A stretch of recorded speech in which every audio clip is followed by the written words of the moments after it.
Sai TV ప్రేక్షకులకు నమస్కారం. శ్రీ హరి సీతారాం దీక్షిత్ గారి యొక్క జీవన ప్రస్థానాన్ని మనం తెలుసుకుంటూ ఉన్నాం. దాదాపు సుమారు నెల రోజులుగా ఈ కార్యక్రమాన్ని మనం విశ్లేషించుకుంటూ ఉన్నాం.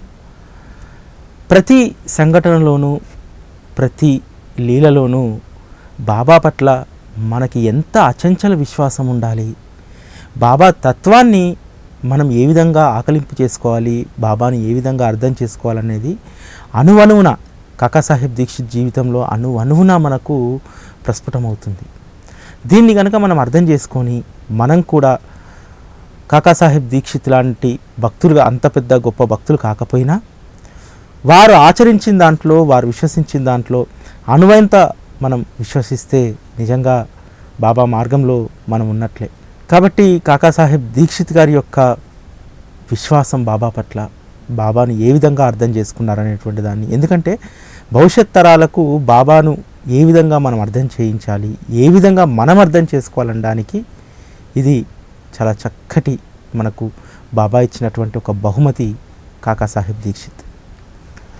కాకాసాహెబ్ దీక్షిత్ గారు ఏ పని చేసినా కానీ ఆ చేస్తున్నటువంటిది పై మెరుగులకో లేకపోతే పై బాబా మెప్పించడానికి, మనం చాలామందికి మనకు తెలుసు బాబాను మెప్పించడానికి మనం అప్పుడప్పుడు కొన్ని పనులు చేస్తుంటాం. అన్నదానాలు చేయడం, లేకపోతే ఎక్కడో ఒక్కొక్కసారి మనకు ఎదురైనటువంటి మూగజీవికి కాస్త ఆహారం ఇవ్వడం, ఎందుకనంటే బాబా చెప్పాడు కాబట్టి. తర్వాత దాన్ని మనం మర్చిపోతూ ఉంటాం. కానీ కాకాసాహెబ్ దీక్షిత్ గారితో ఎంత చక్కటి బాబా సాధన చేయించారంటే, కాకాసాహెబ్ దీక్షిత్ గారు మనం ఇంతకుముందు చెప్పుకున్నాం, 2 గ్రంథాలు పారాయణ చేసేవారు. ఒకటి భావార్థ రామాయణము, ఇంకోటి ఏకనాథ భాగవతం. ఈ రెండింటిలోంచి కూడా ఎంత చక్కటి విషయాలను ఆయన ఆకలింపు చేసుకున్నారనడానికి ఒక చిన్న ఉదాహరణ ఇప్పుడు మనం చూద్దాం. భావార్థ రామాయణంలో ఒక దగ్గర రాముడు లక్ష్మణ్తో చెప్తుంటాడు, లక్ష్మణ, నువ్వు చేసే ఏ చిన్న పనైనా సరే నాకు చెప్పకుండా నువ్వు చేయకూడదు. ఈ నియమాన్ని నువ్వు పాటించినట్టయితే నీకెంతో హితం చేకూరుతుంది అని చెప్తారు. ఆ యొక్క మాటలను కాకాసాహెబ్ దీక్షిత్ గారు తన జీవితంలో ఆచరణలో పెట్టారనడానికి అనేక రకాలైనటువంటి ఉదాహరణలు ఉన్నాయి.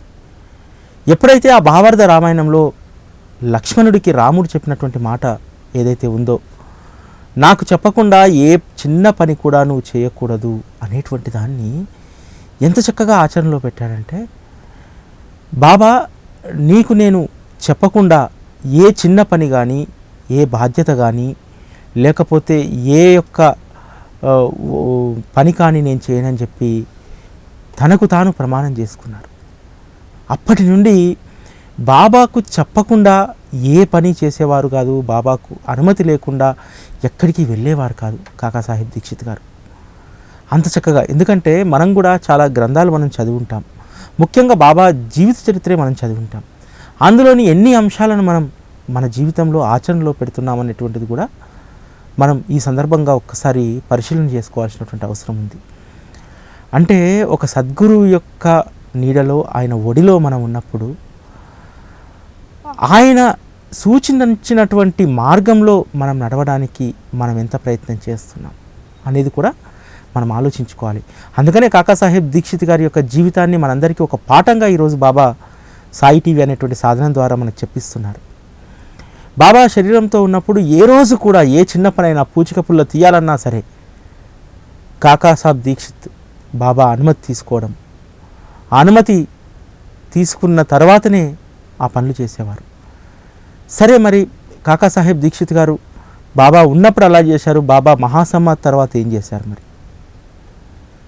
ఎంత గొప్ప ఆచరణ అంటే అది. బాబా మహాసమాధి తర్వాత కూడా బాబా మనతో పాటే ఉన్నారన్నటువంటి పరిపూర్ణమైనటువంటి విశ్వాసంతో, ఆ భావంతో జీవించేవారు కాకా. బాబా శరీరం మనకు దూరమైంది కానీ ఆయన ఎప్పుడూ మనతోటే ఉన్నారు.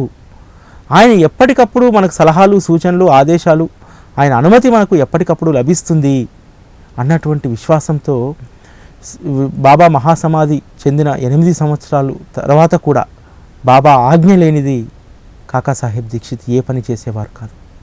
అంటే చాలామందికి అనుమానం రావచ్చు, అంటే బాబా కాకాసాహెబ్ దీక్షిత్కు ప్రత్యక్షమై విషయాలు చెప్పేవారా, అనుమతులు ఇచ్చేవారా అని కాదు.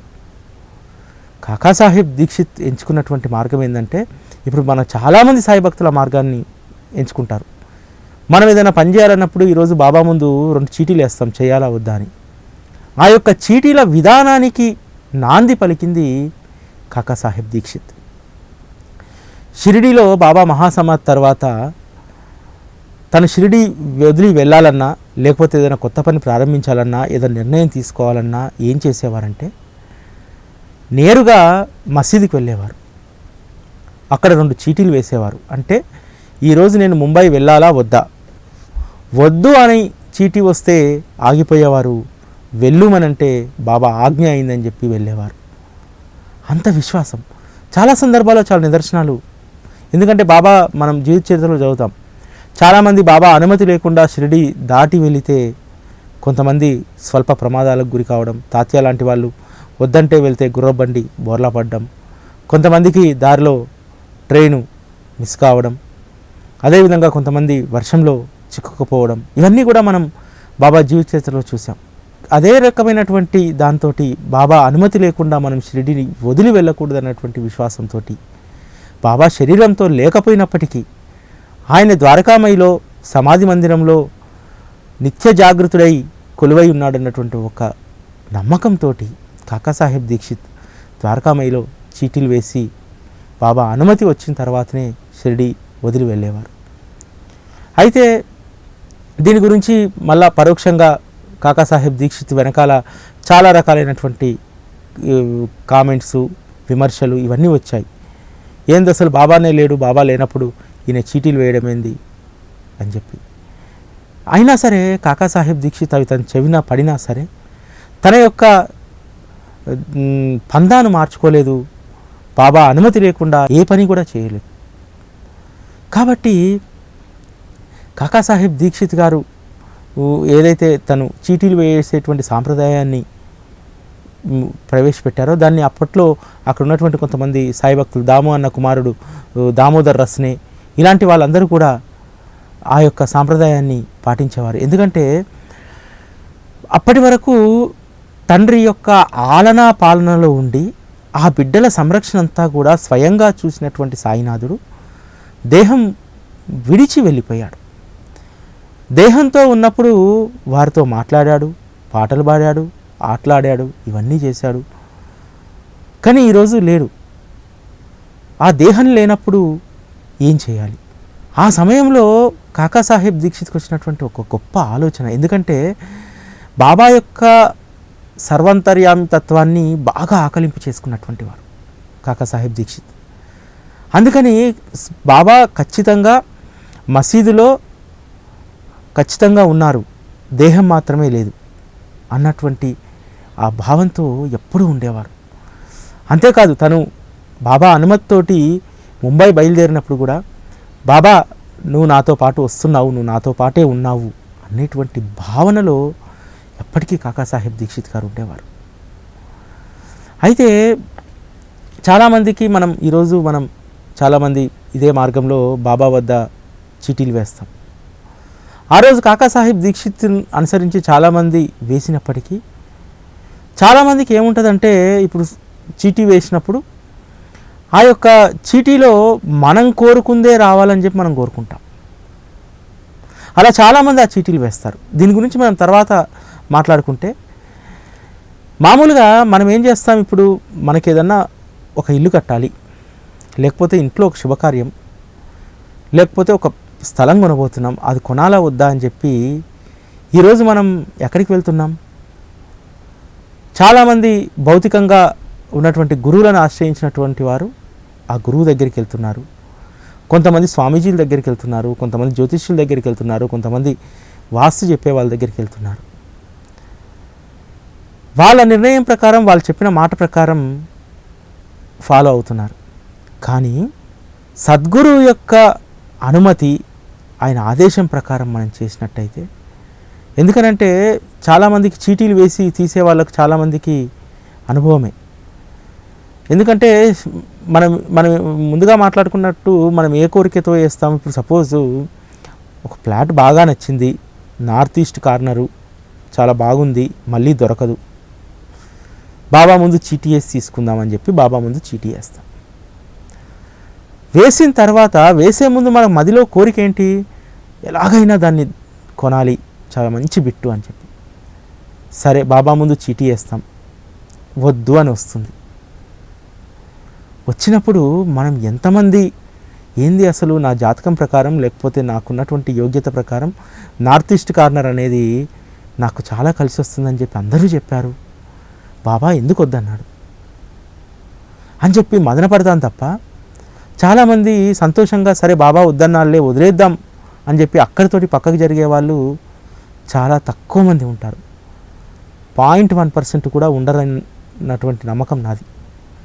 ఎందుకంటే చీటీలు మనం వేస్తాం బాబా ముందు, కానీ మనం ఏదైతే కోరుకుంటామో, మనం ఏదైతే హితం అని చెప్పి మనం అనుకుంటామో ఆ చీటీ వస్తే మాత్రం బాబా కృప ఉంది అనుకుంటాం. లేదు అందుకు వ్యతిరేకంగా వస్తే మాత్రం రకరకాలుగా ఆలోచిస్తూ ఉంటాం. ఇది చాలామంది విషయాల్లో జరుగుతుంటుంది. అయ్యో బాబా ఎందుకు వద్దన్నాడు. కానీ మన ముందున్నటువంటి హితం అంటే మంచిగా అందంగా కనిపించేటువంటి ఆ ఇంటినో లేకపోతే మంచిగా మనకు కనిపించేటువంటి వివాహం విషయంలో ఒక అమ్మాయినే మనం చూస్తాం. కానీ ఒకవేళ ఆ వివాహం జరిగి ఉంటే లేకపోతే ఆ ఇల్లు కొని ఉంటే తర్వాత జరిగేటువంటి పర్యవసానాలు ఏవైతే ఉంటాయో వాటిని చూస్తారు బాబా. వద్దు అనడానికి కారణం ఏంటంటే నువ్వు కొన్నప్పుడు, తీసుకున్నప్పుడు, నువ్వు పెళ్లి చేసుకున్నప్పుడు ఆ 4 రోజులో, నెల రోజులో, 1 సంవత్సరమో బాగుంటుండొచ్చు.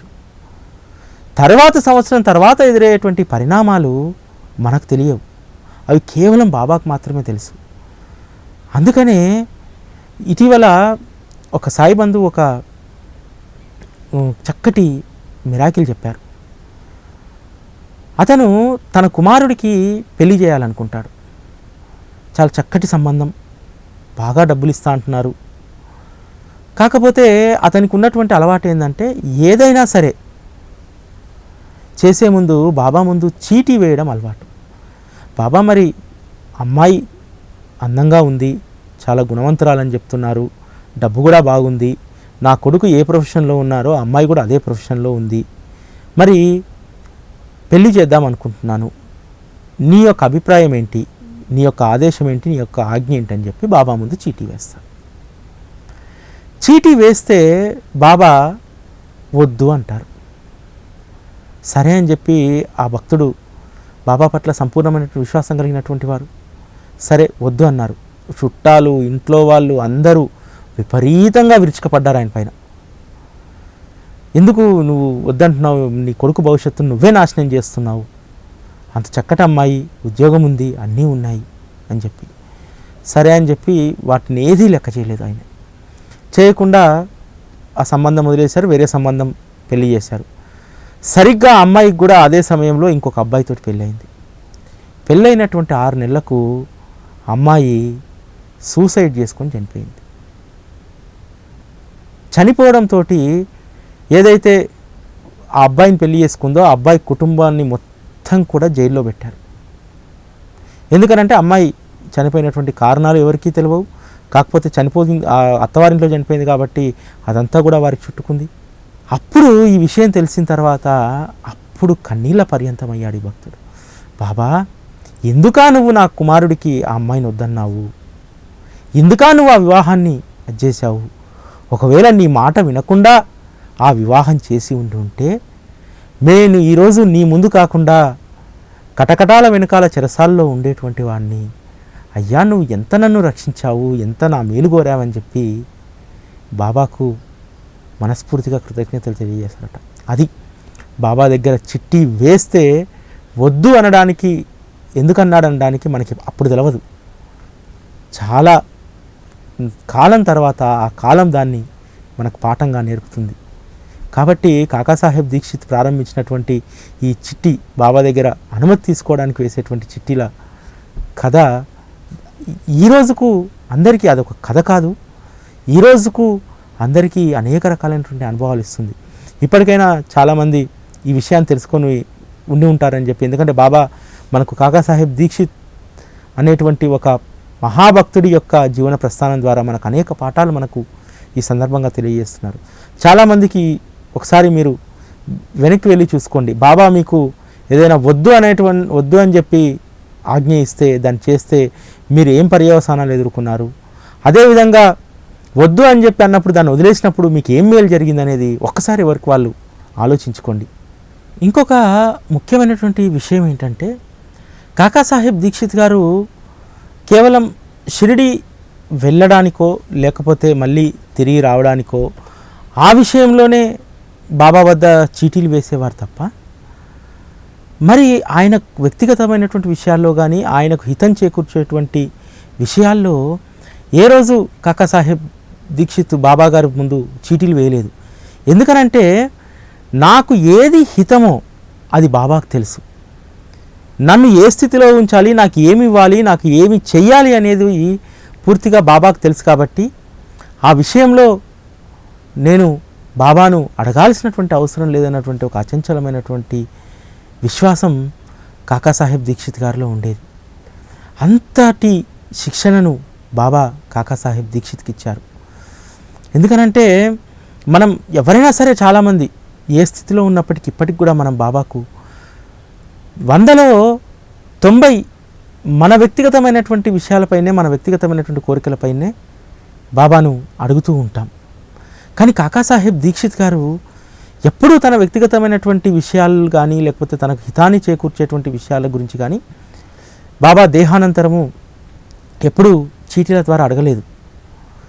ఎవరైనా సరే ఏదైనా పని చేసేటప్పుడు మీకు ఇక్కడ ఒక చిన్న ఉదాహరణ చెప్పాలి. సచ్చరితలో మీరందరూ చదివి ఉంటారు, ఆనందరావు కథ.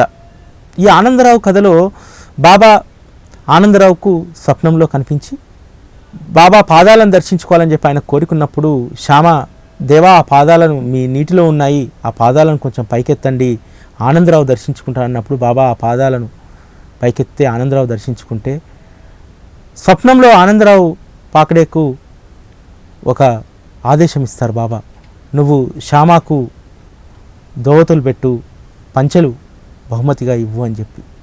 వీళ్ళు ముంబైలో ఉండగా ఆనందరావు తనకు బాబా ఆదేశం ప్రకారం మీకు పంచెలు పెట్టమన్నాడంటే శ్యామ అందుకు ఒప్పుకోడు. అసలు బాబా నాకు చెప్పలేదు, మరి నీకు చెప్పాడు, అసలు నీకు చేసిన మేలేంటో కూడా నాకు తెలియదు, అటువంటప్పుడు నేను ఇలా వచ్చేటువంటి వాటిని తీసుకోవడం సరైంది కాదు అని అంటే అక్కడ ఉన్నటువంటి వాళ్ళందరూ వాదిస్తారు, లేదు లేదు నువ్వు తీసుకోవాల్సిందే, బాబా ఆజ్ఞ, ఆనందరావుకు స్వప్నంలో దర్శనం ఇచ్చాడంటే, బాబా స్వప్నంలో వచ్చాడంటే అది ఖచ్చితంగా బాబా ఆదేశమే కాబట్టి నువ్వు తీసుకోవాలన్నప్పుడు శ్యామ దాన్ని నిరాకరిస్తారు. అప్పుడు ఏం చేస్తారు, అక్కడ ఉన్నటువంటి కాకాసాహెబ్ దీక్షిత్ గారు తన అలవాటు ప్రకారం బాబా ముందు 2 చీటీలు వేస్తారు. ఆ దోవతులు తీసుకోవాలా వద్దా అని చెప్పి, అందులో తీసుకో అని చెప్పి వస్తుంది. ఇలాగా కాకాసాహెబ్ దీక్షిత్ గారు ఆ చీటీలను వేయడము, ఆ చీటీల ద్వారా బాబాను సమాధానం అడగడం ఎక్కువ కూడా పారమార్థిక విషయాల్లో, అదేవిధంగా పక్క వాళ్ళ విషయాల్లో ఎక్కువగా వేసేవారు. కానీ తన యొక్క వ్యక్తిగతమైనటువంటి పనుల కోసమో, తన వ్యక్తిగతమైనటువంటి ఆలోచనల కోసమో ఏ రోజు ఆ పని చేయలేదు. ఎందుకనంటే ఇక్కడ ఒక చక్కగా చెప్తారు, ఆయన రాసుకున్నటువంటి పదాలను మనం ఒకసారి చదివితే కాకాసాహెబ్ దీక్షిత్ గారు ఈ విషయంలో, నేను అనేవాడిని లేను, నాకంటూ సొంత ఆలోచన అవసరం లేదు, అసలు నాకు నా జీవితం అంటూనే లేదు, ఈ దేహం మనసు బుద్ధి అంతా బాబా సొంతం, ఆయన చెప్పినట్టు చేయడమే నాకు మిగిలి ఉంది. ఇంతటి సర్వస్వ శరణాగతి అన్నమాట. అసలు నాకంటూ జీవితమే లేదు, నాకంటూ ఏమీ లేదు, నాకంటూ ఏమీ కోరికలు లేవు, కేవలం బాబా చెప్పింది చేయడం మాత్రమే నాకు తెలుసు అని చెప్పి. మనం ఎంతమంది ఈ స్థితికి రాగలుగుతున్నాం? నాకు తెలిసి బాబా మహాసమాధి అయి 100 సంవత్సరాల్లో ఒక కాకాసాహెబ్ దీక్షిత్ తప్ప ఇంకెవరు కూడా ఈ స్థితిలో ఉండరనేది నా నమ్మకం. ఎందుకంటే ఈ స్థితిలోకి రావాలంటే ఎంత సాధన చేసి ఉండాలి, ఎంత సర్వస్వ శరణాగతి అయి ఉండాలి బాబాకు. నిజానికి ఈరోజు మనం కాకాసాహెబ్ దీక్షిత్ లాంటి భక్తుడు ఈ 100 సంవత్సరాల్లో ఒక్కరూ కూడా లేరని చెప్పొచ్చు. ఎందుకనంటే చాలామంది సాయిబాబా మార్గంలో ఉన్నారు, సాయిబాబా మార్గంలో చాలా సేవ చేసి ఉండవచ్చు. కానీ ఇంతటి విశ్వాసము, ఇంతటి సర్వస్వ శరణాగతి నేను ఇప్పటి వరకు పరిశోధించిన దాంట్లో నాకెక్కడా కనిపించలేదు. మీకు ఎక్కడైనా అలాంటి వ్యక్తులు కనిపిస్తే తప్పకుండా చెప్పండి. కాబట్టి కాకాసాహెబ్ దీక్షిత్ గారు ఎంత సర్వస్వ శరణాగతి చేసి బాబా ముందు ఉండేవారంటే, దేహంతో ఉన్న బాబా దేహాన్ని వదిలిన ఏ రోజు కూడా కాకాసాహెబ్ దీక్షిత్ తన యొక్క విశ్వాసాన్ని వదలలేదు. తన విశ్వాసంలో ఇంత కూడా సడలింపు అనేది రాలేదు. మామూలుగా మనం చీటీలు అందరం ఇప్పుడు, ఎందుకంటే ఒకరిని చూసి ఇంకొకరు చీటీలు వేస్తూ ఉన్నాం. ఈ చీటీలు వేసేటప్పుడు మనం చేస్తుంది ఏంటంటే, మొదటిసారి బాబా ముందు చీటీ వేస్తాం. ఫస్ట్ టైం మనం ఒకటి అనుకుంటాం, అదే రావాలనుకుంటాం, కానీ రాదు. రాకపోతే మళ్ళీ ఏం చేస్తామంటే, మన అతి తెలివి ఏ విధంగా ఉంటుందంటే, లేదు ఒకసారి వేస్తే ఇలా బాబా అటెన్షన్లో ఉన్నాడో లేదో, మన గురించి పట్టించుకుంటున్నాడో లేదో, ఇంకొక 2 సార్లు వేద్దాం అని చెప్పి రెండోసారి వేస్తారు. వద్దు అంటాడు బాబా. ముచ్చటగా 3వ సారి వేస్తాను బాబా అని చెప్పి 3వ సారి వేస్తాం, అయినా వద్దంటాడు. ఏంది బాబా 3 సార్లు వేసినా ఒకే సమాధానం ఇచ్చాడు? దీన్ని బట్టి మనం అర్థం చేసుకోవాల్సింది ఏంటి అంటే, చీటీలు వేయడం, బాబా ఆజ్ఞ కోరడం అంటే మనకు ఇష్టం వచ్చింది వచ్చేదాకా వేయడం కాదు. ఒకసారి వేసిన తర్వాత అది ఆయన చెప్పాడు అన్నటువంటి భావనలో, అది సాయి ఆజ్ఞ అన్నటువంటి నిర్ధారణలో మనం ఉండగలిగితే మనకు ఎంతో మేలు చేస్తాడు. ఇప్పుడు ఫర్ ఎగ్జాంపుల్ ఒక కోరికతోటి మనం చీటీ వేసాం, బాబా వద్దు అన్నాడు అంటే, ఈరోజు నువ్వు ఒక 10 రూపాయలైనటువంటి ప్రయోజనాన్ని నువ్వు కోరుకుంటే, దాన్ని బాబా వద్దన్నాడంటే నీకు భవిష్యత్తులో ఆ 10 రూపాయల వల్ల విపత్కరమైనటువంటి పరిణామాలు రావచ్చు. ఆ విపత్కరమైనటువంటి పరిణామాలను దూరం చేసి కొంతకాలం గడిచిన తర్వాత నువ్వు ఏదైతే 10 రూపాయలను కోరుకుంటున్నావో 100 రూపాయలు వచ్చేటువంటి ఫలితాన్ని బాబా ఇవ్వడానికి సిద్ధంగా ఉన్నాడు అక్కడ. ఆ విధంగా మనం ఆలోచించగలగాలి. ఎందుకంటే చాలామందికి ఈ మార్గంలో చీటీల ద్వారా బాబా సమాధానాన్ని, బాబా యొక్క ఆజ్ఞను తెలుసుకున్న వారికి చాలామందికి ఇది నిదర్శనం. ఎవరైనా సరే ఇంతకుముందు మీరు ఈ విధంగా చీటీలు వేసి ఉంటే దాని యొక్క పర్యావసానాలను, అదేవిధంగా దానివల్ల మీరు పొందినటువంటి దాన్ని ఒక్కసారి మీరు విశ్లేషించుకోండి మీకు మీరుగా. ఎందుకంటే ఈరోజు బాబా గారు కాకాసాహెబ్ దీక్షిత్ అనేటువంటి ఒక ఆణిముత్యం ద్వారా మనకు అనేక రకాలైనటువంటి అనుభవాలను, విషయాలను ఈ సాయి టీవీ అనేటువంటి సాధనం ద్వారా మనకు తెలియజేస్తున్నారు.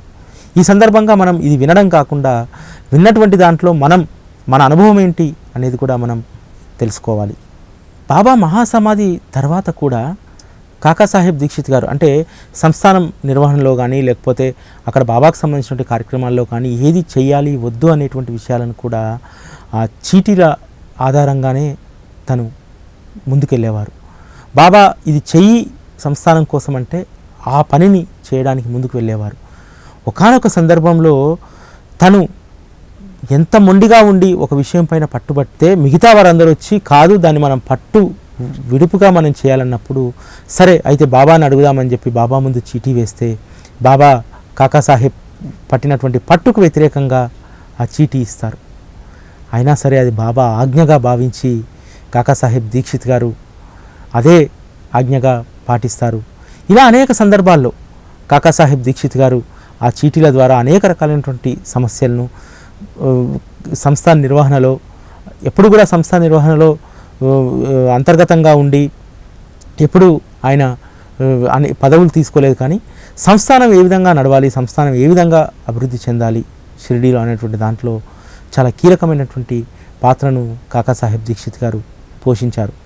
అందుకనే ప్రతిసారి కూడా సంస్థానికి సంబంధించిన నిర్ణయాల పట్ల ఒకవేళ తనకేమన్నా సంశయం ఉంటే ఖచ్చితంగా బాబా ముందు చీటీలు వేయడం, దాని ప్రకారమే సంస్థాన కార్యకలాపాలు జరిగేలాగా చూడడం, ఇదంతా కూడా కాకాసాహెబ్ దీక్షిత్ గారు చేసేవారు.